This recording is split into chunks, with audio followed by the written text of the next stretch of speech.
Is it fair to say that everything is thought? Everything is thought, in the sense that everything is vibration, or everything is energy. And thought is vibration.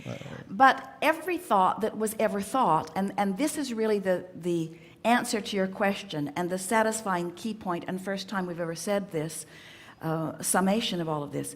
Every thought that has ever been thought still exists, but it does not exist in its original form, because it cannot. It's tuning fork, it resonates more. Because every thought that exists now has a vibrational frequency that is coming together with other thoughts that are like it, and is being compared by other thoughts that are opposite it. So the thought, just like the creator, is knowing what it wants, knowing what it doesn't want. Every thought has at its basis the presence of wanted and unwanted, every thought. And so theoretically, it is easy and accurate to surmise that if we want to go back to something that we call a beginning thought, it existed in its presence and absence, and the combination of those two things caused it to become more. Does that make sense to you in some way?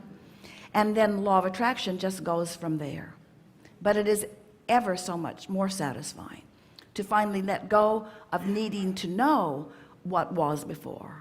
In fact, science and medicine and all things would move forward into satisfaction, which is the only reason that forward matters at all, forward into satisfaction much more quickly if fewer people would be looking back, if more people could be present. And that really is what this conversation brings satisfyingly forward for all of us. We relish the idea of more of our physical friends grasping the concept that all that you've been and all that everyone you know who loves you is forward in this moment with you, chiming in, inspiring, approving, including, part of your moment. And that if you are wise enough to tend to the frequency of your being by not finding fault, by not feeling lack, by reaching for the best feeling thought that you can find as consistently and as often as you can, that you will find yourself tuned to the frequency of so much help. It's that leverage that we've been talking about for all these years.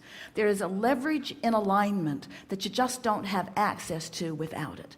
Without alignment, you're giving up all of this assistance, not completely, because you're never cut off from it, but then you have to rely more on your physical activities in order to move things around. And at best, it is mediocre and unproductive. But when you tune to the frequencies of who you really are, and you allow yourself to feel the enthusiasm. Esther was somewhat concerned, as Jerry was always sitting here making the notes from the seminars, and she loved following the seminar. He would spend the following many hours just looking through his notes and adjusting them more and making more notation, because he was always looking for the information for the subscription programs, for the best of Abraham, for the quote clips. He was always looking for pieces that he could present to those who didn't have as much time as he did to move through the material. And so Esther was concerned that she couldn't think of anyone that she wanted to do that. Everyone who's close to her is already busy and doing what they're doing. And so she worried a little bit that she didn't know how she was going to accomplish that. And she was delighted to discover that she is really, really, really, really, really good at it. And the reason that she is really, really, really, really good at it is because she relaxes, and Jerry's right there doing it with her.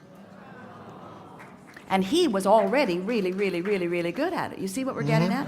In other words, you are not ever alone. You are not on your own. You are always supported. You just have to tune to the frequency that allows this brilliance, this infinite intelligence, this all-knowingness, this endless love. You just have to tune into the frequency of that and allow all of it that has always been forward with you in this powerful now. Jerry read Seth before he met us. And Seth was being expressed by Jane Roberts at the time. They never met them personally. They only found the books afterward. And Seth said, you create your own reality. And Jerry loved the idea of that. How is that so? And we've spent all of these years talking about that. And Seth said, your point of power is in the present. And that's what Seth was talking about. But we're talking about it so much more fully, so much more specifically, so much more intricately. This is what Jerry wanted to know. And this is what he now understands fully. And so does Esther. And so do you as a result of this conversation. Really good. Thank you. Thank you.